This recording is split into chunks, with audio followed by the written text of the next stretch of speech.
जय श्री राम, जय Shri Mahakal. Defence company में एक बहुत ही ज़्यादा बजिंग स्टॉक जिसमें आप लोगों ने मैसेजेस किए थे कि इस कंपनी के ऊपर डिटेल एनालिसिस वीडियो चाहिए, वो है भारत डायनामिक्स लिमिटेड। एक ऐसी कंपनी जो पिछले 2-3 साल में जिसने बहुत ज़्यादा मार्केट में अपनी एक छवि अलग बनाई है, जिसमें ऐसा लगता है कि इन्वेस्ट किया जाए तो बहुत ज़्यादा पैसा बनेगा, बट इन्वेस्टर्स का इतना पैसा उसमें नहीं बना है। उसके ऊपर डिटेल एनालिसिस वीडियो हम आपके सामने रख रहे हैं और ये वीडियो कोई भी बाइंग सेलिंग रिकमेंडेशन नहीं है, ये प्योरली एजुकेशन बेस्ड वीडियो है। तो प्लीज़ अगर आपको बाइंग और सेलिंग करनी है तो आप अपने फाइनेंशियल कंसल्टेंट से कंसल्ट करने के बाद ही कोई इस तरह का डिसीजन लीजिएगा। पिछले हफ्ते पूरे टाइम तबीयत काफ़ी ख़राब थी और उस चक्कर में कोई भी वीडियो यूट्यूब पे अपलोड नहीं हुआ है। Thankfully I am back on track, so I will be making the videos right away from here. So as usual जब मैं कोई भी कंपनी का डिटेल्ड एनालिसिस वीडियो करता हूं तो उसको मैं कुछ चैप्टर्स में डिवाइड करता हूं। इसको भी मैंने 5 चैप्टर्स में डिवाइड किया है। सबसे पहले हम लोग बात करेंगे बिजनेस की, भारत डायनेमिक्स का एग्जैक्टली बिजनेस क्या है। सेकेंडली फाइनेंशियल्स किस तरह से इसके मूव कर रहे हैं। थर्ड, इसके वैल्यूएशन ठीक ठाक अभी है या नहीं। फोर्थ, इसके ऊपर क्या न्यूज़ चल रही है मार्केट में, किस तरह का रुझान इसके ऊपर चल रहा है। और फिफ्थ, टेक्निकल्स। उसके बाद मैं आपको बताऊंगा मैं उसमें इंटरेस्टेड रहता हूं या नहीं। तो प्लीज़ अगेन एक बार वापस रिपीट कर देता हूं, ये कोई बाइंग सेलिंग रिकमेंडेशन नहीं है। So let's start with chapter number 1, that is business. और अगर आपको मेरे कंटेंट अच्छे लगते हैं तो प्लीज़ लाइक कर दीजिएगा वीडियो, सब्सक्राइब कर दीजिएगा चैनल। और उसके अलावा अगर आपको कोई कमेंट करना है, कमेंट करके बताइएगा इनफैक्ट कि कौन से कंपनीज पर आपको डिटेल एनालिसिस वीडियो चाहिए, मैं उसके ऊपर ज़रूर बनाऊंगा। ये भी उसी के बाद ही बनाए। तो चैप्टर 1 बिजनेस की बात करते हैं। गवर्नमेंट ऑफ इंडिया की एक कंपनी है भारत डायनामिक्स लिमिटेड, डिफेंस की, प्राइमरली डिफेंस बेस्ड कंपनी। क्या करती है ये? गाइडेड मिसाइल्स बनाती है, अंडर वाटर वेपन्स बनाती है, एयरबॉर्न प्रोडक्ट्स बनाती है। एट दी एंड डिफेंस के लिए जो भी अटैक करने के लिए दागना है ना, वो सारी चीज़ें भारत डायनामिक्स बनाती है। ऑर्डर बुक की अगर मैं बात करूं तो 19,434 करोड़ का ऑर्डर बुक है, जिसमें से 12% मतलब 12% अप्रॉक्सीमेटली ये एक्सपोर्ट करेंगे, विच इज़ गुड इनफ। मतलब सिर्फ इंडिया के लिए नहीं बना रही है, बाहर की कंट्री के लिए भी बनाती है। इसके अलावा टर्नओवर अगर मैं बात करूं ना तो इनका सालाना टर्नओवर अभी 2,500 करोड़ ही है। मतलब 2,500 करोड़ पे अगर 20,000 करोड़ का मोटा माटी अगर आपके पास ऑर्डर बुक है तो इनके पास अगले 8-10 साल के पास बिजनेस तो है। बिजनेस में कोई दिक्कत वाली बात नहीं है। 3 मैन्युफैक्चरिंग फैसिलिटी है इनके पास में, एक है हैदराबाद में, दूसरा है बनीर में जो कि अगेन साउथ में है, और विशाखापट्टनम में है। इसके अलावा इब्राहिमपट्टनम, हैदराबाद, अमरावती जो महाराष्ट्र में है, और झांसी में ये अपने नए मैन्युफैक्चरिंग यूनिट स्टैब्लिश करने वाले। 2025 में कैपेक्स करेंगे 100 करोड़ का। बिजनेस वाइज अगर मैं बात करूं, ऑर्डर बुक बहुत ही ज़बरदस्त है। साथ ही साथ वैल्यूएशन पे हम जाएंगे ज़्यादा गहराई पर, बट यहाँ पर व्यवस्था है इनके पास अच्छी खासी है, गवर्नमेंट का सपोर्ट भी है। और डिफेंस सेक्टर में बजट में क्या होगा वो तो एक बार हमें देखना बहुत ज़रूरी भी रहेगा। So let's come to chapter number 2, that is financials. Financials अगर मैं बात करूं, जून क्वार्टर इनका काफ़ी ख़राब गया था। जो जून 2025 वाला जो क्वार्टर था, 2024 का जो क्वार्टर था, वो काफ़ी ख़राब गया था। क्वार्टर ऑन क्वार्टर और ईयर ऑन ईयर दोनों में गिरावट आई थी। मतलब जून क्वार्टर का पिछला क्वार्टर हो गया मार्च क्वार्टर खराब गया। उसके बाद जून क्वार्टर और खराब गया।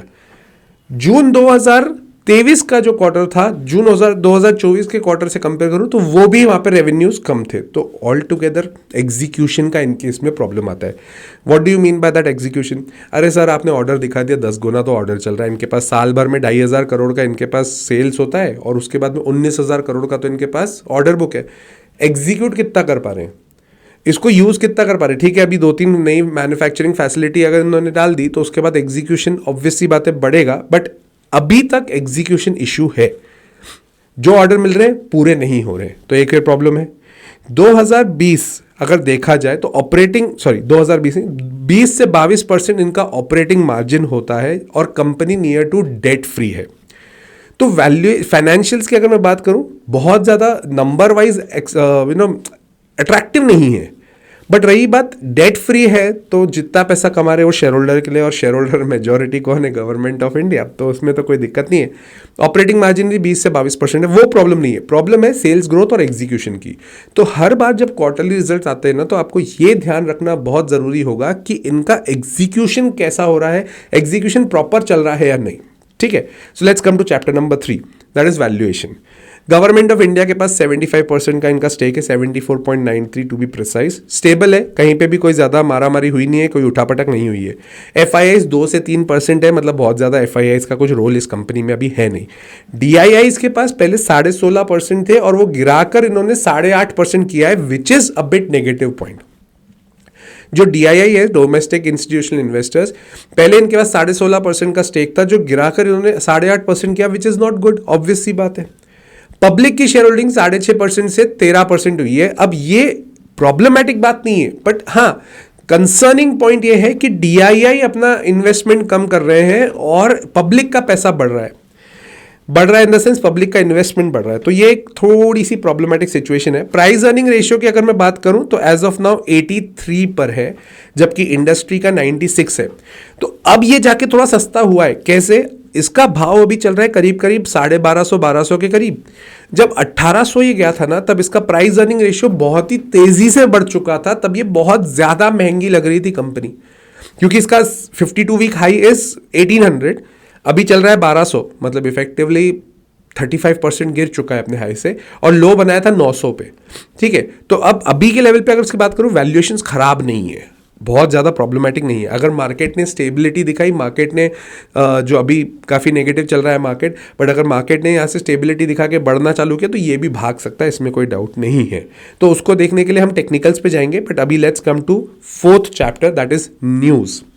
2960 करोड़ का इनको ऑर्डर मिला है, जो नेवी से मिला है, जो नेवल पावर को और स्ट्रॉन्ग करेगा, इंडियन नेवी को, विच इज़ गुड। ठीक है, ऑर्डर बुक से क्या मतलब है, हमें तो एग्जीक्यूशन से मतलब है। ऑर्डर बुक का हमें बहुत ज़्यादा अब लालच दिख भी नहीं रहा।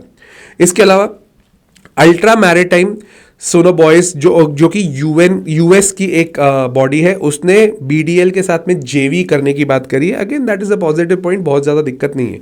तो न्यूज़ वाइज कुछ खराब नहीं है, न्यूज़ वाइज भी ठीक चल रही है। So let's come to chapter number 5, that is technicals. 900 एक बहुत क्रिटिकल सपोर्ट है, उसके बाद सीधा 750 का सपोर्ट आएगा। अब टेक्निकली सपोर्ट की बात मैं इसलिए कर रहा हूँ क्योंकि मार्केट कंडीशंस थोड़ी गड़बड़ है।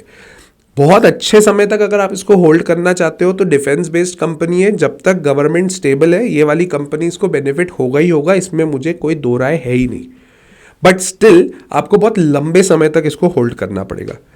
तो मैं कर रहा हूँ या नहीं इसमें इन्वेस्टमेंट, या मेरा क्या रुझान है पर्सनली, अगर मैं अपने पर्सनल पोर्टफोलियो की बात करूँ तो मैं ना इन्वेस्टेड हूँ BDL में, ना मैं इन्वेस्टेड रहना चाहता हूँ। मेरे पास डिफेंस में अगर पैसा डालना है तो मेरे पास और भी बहुत सारी कंपनीज है जो मुझे पर्सनली ज़्यादा पसंद है अपने पोर्टफोलियो के लिए, तो मैं इसमें इन्वेस्टेड नहीं हूँ, मैं ज़्यादा रखना भी नहीं चाहता हूँ। तो आई होप कि ये वाला वीडियो आपके काम कर रहा होगा, आपने कुछ ना कुछ ज़रूर सीखा होगा। अगर आपको वीडियो अच्छा लगा होगा तो प्लीज़ लाइक कर दीजिएगा और साथ ही साथ सब्सक्राइब कर दीजिएगा चैनल। साथ में कमेंट करके बताइएगा और किसी कंपनी पर आपको वीडियो चाहिए क्या। टिल देन, जय श्री राम, जय श्री महाकाल।